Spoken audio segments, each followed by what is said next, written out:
Hi అండి, అందరూ బాగున్నారా? Welcome back to our channel. It's ప్రమీస్ హోమ్ అండ్ కిచెన్. ఇవాళ మళ్ళీ ఒక మంచి వ్లాగ్తో అయితే మేము ముందుకు వచ్చేసా. ఇది నా ఫ్రైడే వ్లాగ్ అండి. అండ్ ఫ్రైడే మీకు చెప్పాను కదా, ఇవాళ అయితే వైభవ శివవ్రతం చేసుకుంటున్నానని. అంటే వారాలు స్టార్ట్ చేశాను అనమాట. ఇది నా మొదటి వారం. మార్నింగే 5 o'clock అయితే నిద్ర లేచాను. లేచి ఇంకా పైనుంచి కిందకి అంతా కూడా నీట్గా ఫస్ట్ అయితే ఊడ్చుకొని వచ్చా. అండ్ ఇది ఊడ్చేసాక గేట్ దగ్గర నుంచి ఇంకా తర్వాత ఊడుద్దామని చెప్పి ఇల్లంతా కూడా నీట్గా ఫస్ట్ అయితే మోపింగ్ చేసేసుకున్నా. అండ్ మోపింగ్ చేసేసుకున్నాక ఇది బయటకు వచ్చాయన్నమాట, కారిడార్. ఇంకా కారిడార్ కూడా మొత్తం అంతా నీట్గా తడిగుడ్లు పెట్టి ముగ్గులైతే వేశాను. ఇంకా నేను షూట్ చేయలేదు. నెక్స్ట్ వ్లాగ్లో, సాటర్డే వ్లాగ్లో మీకు చూపిస్తా. అండ్ కింద వరకు అయితే నీట్గా క్లీన్ చేసుకొని వచ్చేసి ఇంకా తెల్లవారిపోయిందనమాట. 6:20 అలా అయిపోయింది. ఇంకా వాకిలి కూడా కడిగేసి ముగ్గు అయితే పెడుతున్నా. అండ్ శుక్రవారం అనగానే మనకి అందరూ కూడా సౌత్ ఇండియన్స్ అందరూ కూడా చక్కగా వాకిట్లో పెద్ద పెద్దగా ముగ్గులు అయితే పెట్టుకుంటారు. అండ్ నాకు కూడా ముగ్గులు అంటే ఇష్టమే. అండ్ ఇవాళ అయితే నేను 7 చుక్కలు 7 వరుసలు వచ్చే వరకు చాలా ఈజీ డిజైన్ అనమాట. ఇక ఇవాళ ఏంటంటే మొత్తం ఇల్లంతా కూడా నీట్గా క్లీన్గా ఉండాలన్నమాట. సో అందుకే ఇంకా పైనుంచి అయితే మోపింగ్ చేసుకొచ్చేసరికి ఆ టైం అయితే అయిపోయింది, తెల్లవారిపోయింది. ఇవాళ అయితే నేను 4 o'clockకి లేవలేదు. కావాలనే నిద్ర లేవలేదు, ఎందుకంటే మళ్ళీ రోజంతా కూడా ఫాస్టింగ్ ఉంటాను కదా. సో ఇంకా నీరసం అయిపోతుంది, మధ్యలో ఏమైనా కొద్దిగా నిద్ర వచ్చినట్టు అనిపిస్తూ ఉంటుంది కదా. ఎందుకంటే ఈ మధ్యన ఆఫ్టర్నూన్ ఇంట్లో బాగుండలేదని డైలీ కూడా ఒక న్యాప్ అయితే తీస్తున్నా, ఒక ½ hour. సో మళ్ళీ అలానే నిద్రపోతానేమో, ఎర్లీగా నిద్ర లేస్తే అని చెప్పి 5 o'clockకి నెమ్మదిగా అయితే నిద్ర లేచి పనులన్నీ స్టార్ట్ చేసుకున్నా. అండ్ ఇవాళ అయితే ఫుల్ ఫాస్టింగ్ ఉందామని అనుకుంటున్నా అనమాట. సో ఇంకా ఫాస్టింగ్ కోసం వస్తే పూజలో ఏంటంటే మన శక్తి అనుసారం ఫాస్టింగ్ అనేది చేయొచ్చు అనమాట. శక్తి లేకపోతే శుభ్రంగా భోజనం చేసి కూడా పూజ అనేది చేసుకోవచ్చు. కాకపోతే బిఫోర్ నుంచి నేను ఫాస్టింగ్తోనే చేశానన్నమాట. సో అందుకనే చూద్దాం ఈసారి ఫాస్టింగ్తో చేయగలనా చేయలేదా అని చెప్పి, చేయలేనా అని చెప్పేసి అయితే ఫాస్టింగ్ ఉన్నా అనమాట. మనసులో అనుకున్నా ఫాస్టింగ్ ఉంటాను అని చెప్పి. అయితే రోజంతా కూడా చక్కగా హ్యాపీగా ఫాస్టింగ్తో ఉన్నా అనమాట. బాగా అయ్యింది. అండ్ ఇక్కడ చూసారు కదా, చాలా ఈజీగా ముగ్గు అయితే బిఫోర్ డే సెలెక్ట్ చేసుకున్నాను. ముగ్గులు రాని వారు కూడా సింపుల్గా పెట్టేయచ్చు అనమాట. నేను అలాంటి ముగ్గులు అయితే పెట్టుకుంటా చూసి. ఇక్కడ చూసారు కదా, అసలు ముగ్గు అంతా అయిపోయాక వాకిలి చాలా నిండుగా కలగా అనిపించింది. మీరే చూడండి ఫైనల్ లుక్ ఎంత బాగుందో.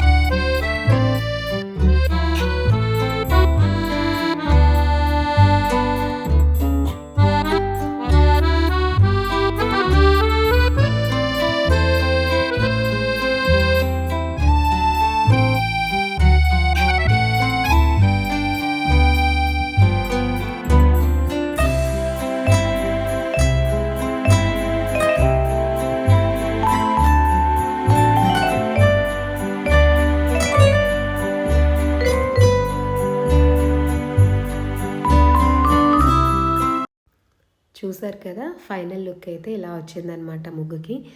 నాకైతే చాలా బాగా నచ్చింది. ఆ రెడ్ కలర్ యాడ్ చేయగానే చాలా బాగుంది. మంచి వైబ్రెంట్ కలర్ కదా. అండ్ బయట అయితే అమ్మవారి పాదాలు వేశాను, అవి కూడా చాలా అందంగా వచ్చాయన్నమాట. ముద్దుగా బుల్లి బుల్లి పాదాలు. ఇక్కడైతే చాలా బాగా అనిపించింది ఇలా కలర్స్తో ముగ్గు వేసుకుంటే. అండ్ ముగ్గు వేసాకైతే పైకి వచ్చి నేను ఇంకా వేడినీళ్ళు పెట్టుకొని ఇంకా ఫ్రెష్ అయ్యి వచ్చి పిల్లలకైతే ఇంకా బ్రేక్ఫాస్ట్ చేశానమాట. ఇవాళ ఇడ్లీ. నిన్న చూసారు కదా, బ్యాటర్ మిక్స్ చేసి ఉంచాను, అదే ఇడ్లీ అండ్ చట్నీ చేసేసి వాళ్ళకైతే ఇంకా పంపించేసాను అనమాట. సో తర్వాత ఇంకా పిల్లలు వెళ్ళాక నేనైతే పూజ చేసుకున్నా. శుక్రవారం మనకి తెల్లవారు పూజ ఎలా ఉంటుందో మామూలుగా అలానే పూజ చేసేసుకున్నా. ఆ తర్వాత ఇంకా మధ్యాహ్నం నుంచి ఒక 11 అలా అయింది. 11 అయ్యాక ఇంకా మళ్ళీ కూడా ఇంట్లో దేవుడికి సంబంధించినవన్నీ కూడా సిద్ధం చేసుకుంటున్నాను అనమాట. అలానే అమ్మవారి బట్టలు కూడా తీసి ఇవాళ ఇంకా వాష్ చేసి పెట్టుకున్నా నీట్గా. ముద్దుగా భలే భలే ఉన్నాయి కదా అమ్మవి. అండ్ తర్వాత పిల్లలకి ఇంకా క్యారియర్స్కి టైం అయిపోతుందనమాట. ఇవాళ నేను మార్నింగ్ ఇంకా పని ఎక్కువ ఉంది కదా అని చెప్పి లంచ్ బాక్స్ అయితే ప్రిపేర్ చేయలేదు. సో ఇంకా ఇప్పుడైతే లంచ్ బాక్స్ చాలా సింపుల్గా ఇవాళ కాలీఫ్లవర్ ఫ్రై ఒక్కటే చేద్దాం అనుకుంటున్నా. ఇంకా ఈరోజు ఏంటంటే ఇంట్లో ఉల్లిపాయ కానీ వెల్లుల్లిపాయ కానీ ఏమీ వాడనమాట, అన్నీ స్కిప్. సో ఇంకా ఈ ఒక్క ఫ్రైలో మాత్రం ఏమి వేయకపోయినా జీలకర్ర, ఎండుమిరపకాయ, కరివేపాకు పోపు పెట్టుకుంటే చాలా బాగా వస్తుందన్నమాట ఫ్రై. ఇంక ఏమీ కూడా అవసరం లేదు, కొద్దిగా ధనియా పౌడర్, ఉప్పు, కారం అంతే. సో ఇలా అయితే ఇవాళ సింపుల్గా లంచ్ బాక్స్ అనేది ప్రిపేర్ చేసేసి తర్వాత నేను పట్టుకొని వెళ్ళి ఇచ్చొచ్చా. అండ్ ఇవాళ ఇలా ఎందుకు చూపిస్తున్నానంటే ఆ శారీ కట్టుకున్నా అనమాట నేను. అండ్ ఇగో చూసారు కదా, లంచ్ బాక్స్ కూడా ప్రిపేర్ చేసేసి నేనే పట్టుకొని వెళ్ళి ఇచ్చేసి వచ్చా అనమాట. నేనైతే ఇంకా ఫాస్టింగ్ కదా, ఏమీ కూడా తినలేదు. సో వచ్చేటప్పుడు ఏం చేశానంటే బయట నుంచి వచ్చేటప్పుడు కొబ్బరి బొండ తెచ్చుకున్నా అనమాట. ఇంకా కొబ్బరి బొండ నీళ్ళు తాగుదామని. ఆ తర్వాత వచ్చినప్పుడు ఇంకా సాయంకాలం పూజకి కావాల్సినవన్నీ కూడా తెచ్చుకున్నా. అండ్ ఇంట్లోకి కొన్ని వెజిటేబుల్స్ కూడా కావాల్స్తే ఇంకా అవన్నీ కూడా మొత్తం ఇంకా వెళ్ళాను కదా అని ఏవైతే నచ్చాయో కంటికి అన్నీ కూడా తీసుకొచ్చా అనమాట. ఫ్రెష్గా ఉన్నాయి అన్నీ కూడా. ఇక్కడ ముల్లి తీసుకున్నాను, ముల్లంగి దుంపలు. సో ముల్లంగి దుంపలు తీసుకుని వచ్చాను. అన్నీ కూడా తీసుకొని వచ్చిన వెంటనే ఇలాగ ఇప్పటికప్పటికి అన్నీ కూడా స్టోర్ చేసేసుకుంటా అనమాట. సో అలా అయితే ఈజీగా ఉంటుంది. అండ్ మొన్న చూసారు కదా ఈ పిక్కలు తీసుకొచ్చా, అదైతే ఆవాలే వండేసా అనమాట. పిల్లలైతే ఇష్టంగా తింటున్నారని చెప్పి మళ్ళీ కూడా బీన్స్ పిక్కలు తీసుకొని వచ్చాను. ఆ తర్వాత పూజకి ఫ్లవర్స్ కూడా తీసుకొని వచ్చా. తర్వాత ఇంకా ఫ్రూట్స్ మనకి కావాల్సినవే కదా, ఫ్రూట్స్ కూడా అన్నీ తీసుకొని వచ్చాను అనమాట. అండ్ క్యారెట్ కూడా చాలా ఫ్రెష్గా ఉంది. మనకి వింటర్లో మాత్రం వెజిటేబుల్స్ చాలా ఫ్రెష్గా ఇంకా చాలా అందంగా కనిపిస్తాయి. అదే వెజిటేబుల్స్ సమ్మర్లో తీసుకొని వస్తే అసలు చూడడానికి కూడా వాడిపోయినట్టుగా అనిపిస్తాయి. మనకి వెజిటేబుల్స్ మాత్రం వింటర్లో మంచి ఈ రాడిష్ అనగా, క్యారెట్ అనగా ఇలాంటివి మంచి మంచివి దొరుకుతాయి. తీపి దుంపలు, కాలీఫ్లవర్, సో చాలా బాగుంటుంది. అండ్ నార్త్లో అయితే వెజిటేబుల్స్ చాలా ఫ్రెష్గా దొరికేవండి. అక్కడ మాకు తోటల్లో నుంచి కోసుకొచ్చేవారు అనమాట, గార్డెన్లో నుంచి. సో చాలా చీప్గా, చాలా చీప్ అనమాట. అక్కడ 10 to 20 రూపీస్ బిలో అనమాట అన్నీ పర్ కిలోస్. సో అక్కడ చూశాక మళ్ళీ కొన్ని రోజుల తర్వాత ఇక్కడ చూస్తున్నా. అంటే మనకు అన్ని వెరైటీస్ దొరకవులేండి, అక్కడ వాళ్ళకి కొద్దిగా వెరైటీస్ ఎక్కువ దొరుకుతాయి. సో అక్కడ కూడా అలానే వెజిటేబుల్స్ అన్నీ తెచ్చుకొని స్టోర్ చేసుకునే వాళ్ళు అనమాట. ఆ గుర్తయితే వచ్చింది ఈ వెజిటేబుల్స్ చూడగానే మళ్ళీ. అండ్ ఇంకా ఫ్రూట్స్ అయితే ఈవినింగ్ పూజ ఉంది కదా, ఇంకా పూజకి ఇంకా ఇంట్లో కూడా సరిపోతాయి అని చెప్పేసి 3 to 4 డేస్కి ఇంకా ఫ్రూట్స్ కూడా తీసుకొచ్చాను అనమాట. అండ్ మొన్న మురబ్బా చెప్పాను కదా, మురబ్బా చేద్దాం అనుకుంటున్నానని. సో మురబ్బా కోసం అయితే మంచి కొండుసురికాయలు పెద్ద పెద్దవి దొరికాయి అనమాట. ఇందులో సగం మురబ్బా అండ్ సగం అయితే కొద్దిగా ఒక 1/2 కిలో పచ్చడి పెట్టుకుందాము అనేసి అనుకుంటున్నా. సో అవి కూడా తీసుకొచ్చి ఇంకా నీట్గా ఈ జిప్లాక్ బ్యాగ్స్లో అయితే పెడుతున్నా. ఇంకా బాక్సెస్ చెప్పాను కదా, బాక్సెస్లో కానీ ఇలాంటి జిప్లాక్ బ్యాగ్స్ కానీ యూస్ చేస్తూ ఉంటా అనమాట వెజిటేబుల్స్కి. స్టోరింగ్ అయితే చాలా బాగుంటుంది. అండ్ ఫ్రిడ్జ్లో కూడా మనకి కన్వీనియంట్గా ఉంటుందన్నమాట. స్పేస్ కూడా ఎక్కువ ఆక్యుపై చేయదు. అండ్ మనకి ఎక్కడ ఏమున్నాయి కూడా తెలుస్తుందన్నమాట. ఆ తర్వాత ఇంకా దేవుడికి సంబంధించినవన్నీ కూడా ఇలాగ ఒక బౌల్లో పెట్టుకున్నా అనమాట. ఏమీ వెతుక్కోకుండా నేను బయట నుంచి తీసుకొచ్చినవన్నీ ఇలా తీసుకెళ్ళి ఇంకా పూజలో పెట్టుకుంటే మనకి ఈజీగా ఉంటుంది అనమాట. అండ్ ఈ పాలిథీన్స్ అయితే ఎన్ని వస్తున్నాయో, అసలు పాలిథీన్ బ్యాన్ అంటున్నారు కానీ వెళ్ళినంత వరకు అందరూ కూడా పాలిథీన్స్లోనే ఇస్తున్నారు. ఇంకా తీసుకొని వచ్చి నేను ఏం చేస్తానంటే ఇవి ఇలాగా గార్బేజ్ వేసినప్పుడు దీంట్లో పాలిథీన్లో స్టోర్ చేసి అయితే ఇంకా వేసేస్తున్నా. మరి ఇంకా ఏం చేయాలో తెలియక. అండ్ ఇక్కడైతే ఇంకా మొత్తం అన్నీ కూడా తీసుకొచ్చినవన్నీ వెంటనే పని చేసేసుకుంటే హ్యాపీగా ఉంటుంది. అండ్ ఇలాంటి పూజలు ఇవి అవి చేసినప్పుడు అయితే ఇల్లు చాలా నీట్గా అందంగా ఉండాలనుకుంటాం కదా. సో డైలీ మనం మెయింటైన్ చేసుకుంటే ఇలాంటివి చూస్తారు కదా చిటికలో అయిపోతాయి అన్నమాట పనులు అనేవి. ఇంకా తర్వాత నాకు ఈ కోకోనట్ తీసుకొచ్చా కానీ తాగలేదు. బయటికి వెళ్ళొచ్చాను కదా, కొంచెం కాలు పీకుతున్నట్టు అనిపించాయి అనమాట. ఇంక ఇక్కడ టీ అయితే పెట్టుకొని తాగేసి ఇంకా కాసేపు అయితే ఇంకా దేవుడికి సంబంధించిన బుక్స్ అవి ఉంటాయి కదా ఇంట్లో మనకి, వ్రతకల్పన ఇవన్నీ కూడా ఒకసారి బుక్ తీసి అయితే చదువుకున్నా. ఏదైనా పూజ చేయాలి అనుకుంటే మనం వ్రత విధానం అనేది ఒకసారి బుక్ తీసుకొని ఒక 2 రోజుల ముందు నుంచే చదువుకుంటే సులభంగా అనిపిస్తుంది అనమాట. ఫస్ట్ టైం ఎవరైతే చేస్తున్నారో, నాకు కొద్దిగా బుక్లో చూసి చదివే అలవాటు లేదు, ఎందుకంటే ఇప్పుడు అన్నీ కూడా కొత్త బుక్సే అనమాట. సో తెలుగు రాదు కాబట్టి నేనైతే మొబైల్లో వాచ్ చేస్తూ ఉంటాను అనమాట, వింటూ ఉంటాను. సో ఇలాంటి ప్రాబ్లం తెలుగు రాని వారు కానీ, లేదంటే ఎవరైనా చదువుకోలేని వాళ్ళు కానీ ఉన్నారనుకుంటే నాలాగా సో మొబైల్లో కూడా వాచ్ చేసుకోవచ్చు అనమాట. సో నేనైతే ఇంకా మొబైల్లో కాస్త అలా వినేసి ఇంకా అమ్మవారి బట్టలు ఇవన్నీ ఉన్నాయి చూసారు కదా, ఇవన్నీ కూడా నీట్గా ఎత్తిపెట్టేసి ఇంకా దేవుడికి కూడా అన్నీ కొద్దిగా సిద్ధం చేసుకుంటున్నా. ఆ తర్వాత ఇంకా 4 అయ్యింది. ఇంక ఇలాగ ఇంటి ముందునైతే రంగోలీ పెట్టుకుంటున్నా అనమాట. ఈవినింగ్ కూడా మళ్ళీ ఒకసారి మనం ఇల్లంతా క్లీన్ చేసుకోవాలి. క్లీన్ చేసుకొని అప్పుడు రంగోలీ అనేది పెట్టుకుంటున్నా అనమాట. ఇక్కడ కూడా నేను ఇవాళ అమ్మవారి పాదాలు వేస్తున్నా. చాలా ఇవాళ ఇంట్లో వేసిన అమ్మవారి పాదాలన్నీ చాలా అందంగా బుజ్జిగా వచ్చాయన్నమాట. చూసారు కదా ఇక్కడ ఇలా అయితే వేసాను అనమాట. మధ్యలో స్టెన్సిల్ ఉంటుంది కదా మన దగ్గర, దాంతో అయితే సర్కిల్ గీసి ఇలా స్క్వేర్ లాగా వేసి ఇంకా దీంట్లో అయితే అమ్మవారి పాదాలు వేసా. ఇంకా మొత్తం అంతా కూడా కలర్స్తోని కలర్ చేసి ఆ తర్వాత అమ్మవారికి ఇష్టం ఏంటంటే శ్రీయంత్రం అనమాట. చాలా అతి ప్రియమైనది శ్రీయంత్రం కాబట్టి ధనలక్ష్మి యంత్రం ముగ్గు లాంటిది. అంటే మనం లక్ష్మీ కుబేర పూజ చేసినప్పుడు లక్ష్మీ కుబేర ముగ్గు వేస్తాం కదా, అలానే అనమాట. ఇప్పుడు ఇది కుబేర ముగ్గు లాంటిదే. ఎక్కడెక్కడ దీపాలు పెడతామో ఇల్లంతా, సో అవన్నీ కూడా మనం చక్కగా ఆయిల్ అది వేసేసి లేదంటే నేతితో కానీ ఒత్తులవి నానబెట్టుకుని అయితే ఉంచుకోవచ్చు అనమాట. నేనైతే ఇంకా 4 to 6 బిలో ఇంకా పూజకి కావాల్సినవన్నీ కూడా సిద్ధం చేసి అయితే ఉంచుకుంటా అనమాట. తాంబూలం ఇవ్వడానికి తాంబూలం, వక్కలు, ఇంకా చిల్లర పైసలు, అమ్మవారికి మనం పూజ పీఠం మీద వేసుకోవడానికి పీఠం మీద క్లాత్, ఇవన్నీ కూడా బిఫోర్గానే మనం అన్నీ సిద్ధం చేసి ఉంచుకుంటే చాలా ఈజీగా అయిపోతుందన్నమాట. పూజ అనేది చాలా సరళమైన పూజ అనమాట అమ్మవారిది. కాబట్టి ఎవరైనా చేసుకోవచ్చు అనమాట. సో ఎవరికైనా చేసుకోవాలి అనిపిస్తే ఇంకా నెక్స్ట్ ఏంటంటే మార్గశిరి వారాలు వస్తున్నాయి కదా, ఆ మంత్లో కూడా మనకి లక్ష్మీవారమైనా చేసుకోవచ్చు, శుక్రవారమైనా చేసుకోవచ్చు. నేను ఎప్పుడు కూడా ఫ్రైడేసే చేసుకొని వస్తున్నా అనమాట. సో ఇది నా 7th లేదంటే 8th టైమో పూజ ఉద్యాపన చేసి. సో ఇంకా అందుకే ఇంకా నేనేంటంటే ఎప్పుడు కూడా ఫ్రైడేనే చేస్తున్నా అనమాట. అదే అలవాటుగా అయిపోయి ఇంకా ఫ్రైడేనే చేస్తున్నా. ఇంకా నేను ఈ పనులన్నీ చేసుకునేసరికి కరెక్ట్గా 5:45 అలా అయిపోయింది. ఇంకా 5:45కి మళ్ళీ ఒక్కసారి వెళ్ళి ఫ్రెష్ అయ్యొచ్చా. అయితే తలకు స్నానం చెయ్యాలి అని రూల్ లేదండి. మార్నింగ్ నుంచి మనం మడిగా ఉంటే సో తలకు స్నానం అవసరం లేదు. ఎవరైనా వాష్రూమ్స్ వాటికి వెళ్తే మాత్రం కంపల్సరీ తలకు కూడా స్నానం చేయాలన్నమాట. సో అది నియమం. ఇంకా నేను ఫ్రెష్ అయ్యి వచ్చా. ఆగ్నేయమూలలో అయితే ఫస్ట్ దీపం అనేది వెలిగించుకున్నాను. ఇవాళ మార్నింగ్ అయితే ఇంకా ఆగ్నేయమూలలో కూడా దీపం పెట్టలేదు, ఈవినింగ్ పెడదామని చెప్పేసి. ఇంకా నైవేద్యం వండడానికి మనం మార్నింగ్ నుంచి అయితే స్టవ్ మనం వంట చేసి ఉంచుకుంటాం కదా, మళ్ళీ ఒక్కసారి స్టవ్ అంతా క్లీన్ చేసి నైవేద్యం వండుకోవడానికి అయితే పెట్టుకోవాలి. ఇక్కడ ఈ పూజలో ఏంటంటే ఏదైనా ఒక తీపి పిండి వంట అనేది చేసి పెట్టుకోవచ్చు అనమాట. నేను ఈవేళ బెల్లం పరమాన్నం పెడుతున్నా అనమాట. మనం ఏ పూజకైనా సరే ఆవు పాలు ఆవు నెయ్యి యూస్ చేస్తే చాలా మంచిది.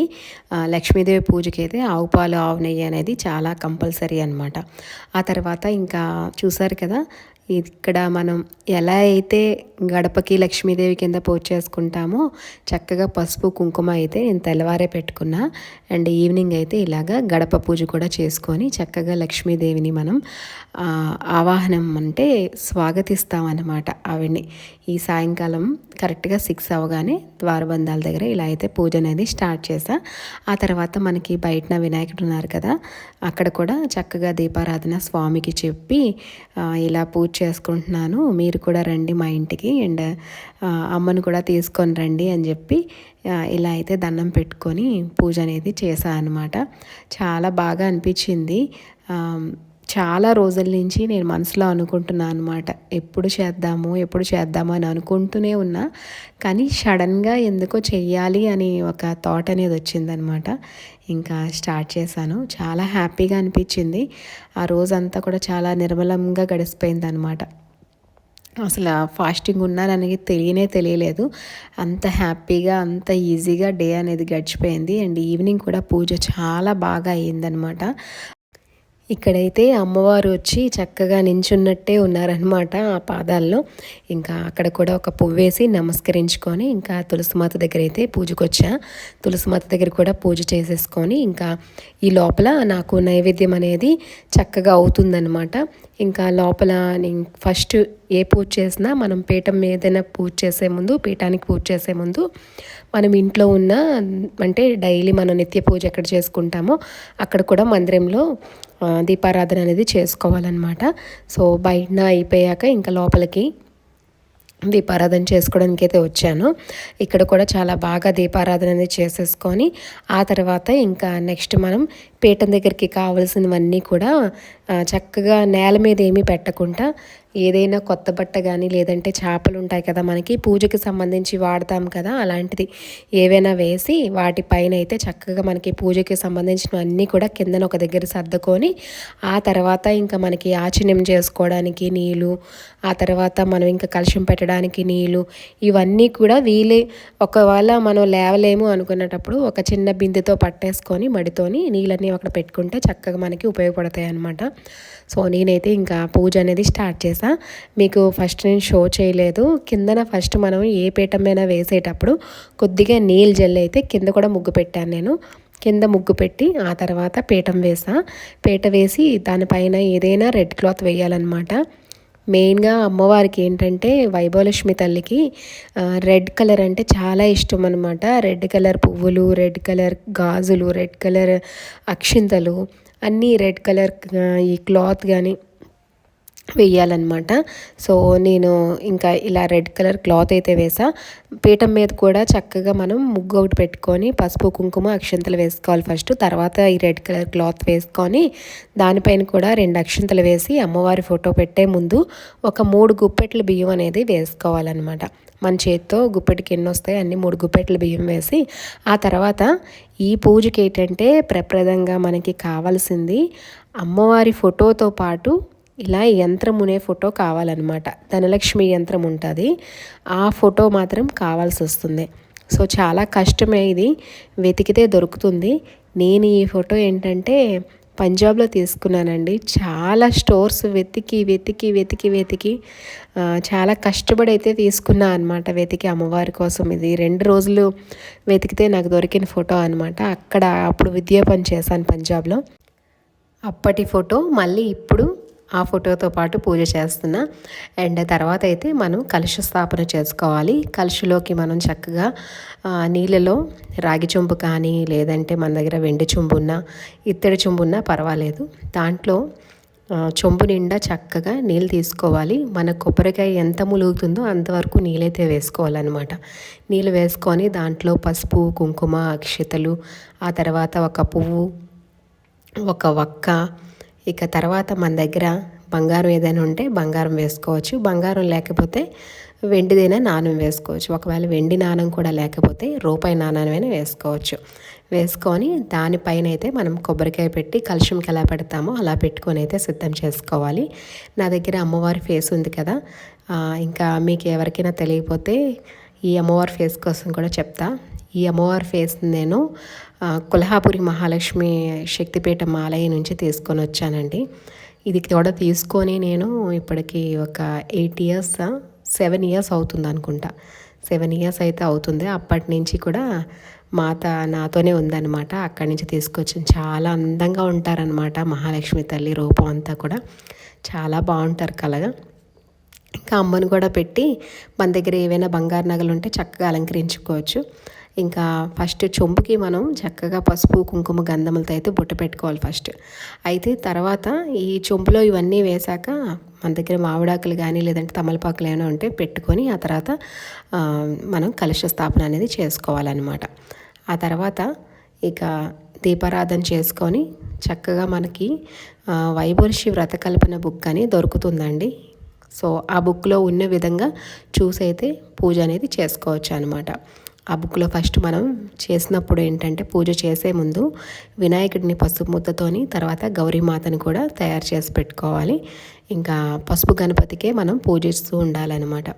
ఇంకా మనకి బుక్లో ఉన్న విధంగా చక్కగా చూసుకొని నమస్కరించుకొని అయితే పూజ చేసుకోవాలి. ఆ తర్వాత వ్రతకల్పన ఉంటుంది. అయితే నాకు ఈ బుక్లో ఉన్న వ్రతకల్పన అయితే రాదండి. నాకు తెలుగు చదవడం రాదు కాబట్టి ఈ బుక్లో ఉన్నవన్నీ కూడా కొత్త కథలు అన్నమాట. ఇప్పుడు మేము చిన్నప్పుడు పూజ చేసినప్పుడు కథ ఉండేది షీలా అని. సో ఆ కథ నేను చదువుకుంటా అనమాట. అంటే ఇంకా చదివి చదివి చదివి అలవాటైపోయి కథ అంతా కూడా మామూలుగా మనకి స్టోరీ ఎలా ఉంటుందో అలా వచ్చేస్తుంది అనమాట. సో నేను షీలా అనే ఒక పతివ్రత కథ చదువుతా. ఆవిడ మహాలక్ష్మి కోసం ఎలా పూజ చేశారు, అసలు పూజ ఎలాగ వచ్చింది, ఇవన్నీ కూడా ఆ కథలో ఉంటాయన్నమాట. సో నేనైతే ఆ కథ చదువుకుంటాను. ఇప్పుడు వాళ్ళు తెలుగు వచ్చు చదువుకునే వాళ్ళందరూ అయితే మాత్రం ఈ బుక్లో మాత్రం కథ ఉంటుంది. ఈ కథ చదువుకొని చక్కగా పూజ అనేది చేసుకోవచ్చు. ఉపవాసం శక్తి అనుసారం అండి. ఒకవేళ ఉపవాసం లేదు మేము పూజ చేయాలనుకుంటున్నాము అన్నా సరే ఏం పర్వాలేదు. అమ్మ ఉపవాసం లేని వాళ్ళు అంటే ఉండలేని వాళ్ళకి ఏంటంటే మనం ఉపవాసం చేయకుండా కూడా పూజ చేసుకోవచ్చు అని చెప్పారనమాట. సో అలా అయితే పూజ చేసుకోవచ్చు. చాలా ఈజీ అండి, చాలా సరళమైన పూజ. ఎవరైనా చేసుకోవచ్చు. పెళ్ళి కాని వాళ్ళు చేసుకోవచ్చు, పెళ్ళి అయిన వాళ్ళు చేసుకోవచ్చు, ఎవరైనా చేసుకోవచ్చు అనమాట పూజ అనేది. సో నేనైతే చక్కగా మొదటి వారం ఇలా కంప్లీట్ చేసేసుకున్నా. ఇక మీకు పూజ డీటెయిల్స్ ఫుల్గా కావాలి అనుకుంటే చెప్పాను కదా, అడిగితే ఒక ఫుల్ లాంగ్ వీడియో అనేది అప్లోడ్ చేస్తాను పూజ విధానం అంతా. అండ్ ఈ వారం అయితే ఇలా పూజ అనేది నాది కంప్లీట్ అయిందండి. చాలా బాగా అనిపించింది, పూజ బాగా చేసుకున్నా. అండ్ మీకు కూడా నచ్చింది అనుకుంటున్నాను ఈ పూజ. నచ్చితే మర్చిపోకుండా ఒక లైక్ ఇవ్వండి. అండ్ కొత్త వాళ్ళైతే చూసిన వెంటనే సబ్స్క్రైబ్ చేసుకొని ఒక లైక్ ఇవ్వండి. మీరు ఇచ్చిన 1 లైక్ నాకు చాలా మోటివేషన్ అండ్ సపోర్టివ్గా ఉంటుంది. అండ్ మీరు ఈ వీడియోని స్కిప్ చేయకుండా ఎండ్ వరకు వాచ్ చేస్తేనే మనకు ఒక వ్యూ వస్తుంది. మీరు ఇచ్చిన ఒక వ్యూ వల్ల మన ఛానల్ ఇంకొద్దిగా గ్రో అయ్యేందుకు ఛాన్సెస్ ఉంటుంది. అండ్ ఇంకా మళ్ళీ మంచి మంచి వీడియోస్ చేయాలి అని నాకు కూడా అనిపిస్తుంది కదా మీరు ఇచ్చిన సపోర్ట్ వల్ల. అండ్ రేపైతే ట్రావెలింగ్ వ్లాగ్ వస్తుంది. ఇంకో విషయం అండి, మండే నుంచి అయితే కరెక్ట్గా ఏ టైంకి అయితే వ్లాగ్ అప్లోడ్ అవుతుందో అండ్ ట్యూస్డే నుంచి కూడా సేమ్ టైమింగ్స్కి అప్లోడ్ చేస్తాను నేను ఇంకా మండే నుంచి. సో ఈ బ్లాగ్ మీకు నచ్చిందనే అనుకుంటున్నా మనస్ఫూర్తిగా. నచ్చితే మర్చిపోకుండా లైక్, షేర్, సబ్స్క్రైబ్ చేయండి. అందరూ కూడా మన ఛానల్ని సపోర్ట్ చేయండి. మళ్ళీ ఒక మంచి బ్లాగ్తో మళ్ళీ మిమ్మల్ని అందరినీ మీట్ అవుతా. Thanks for watching.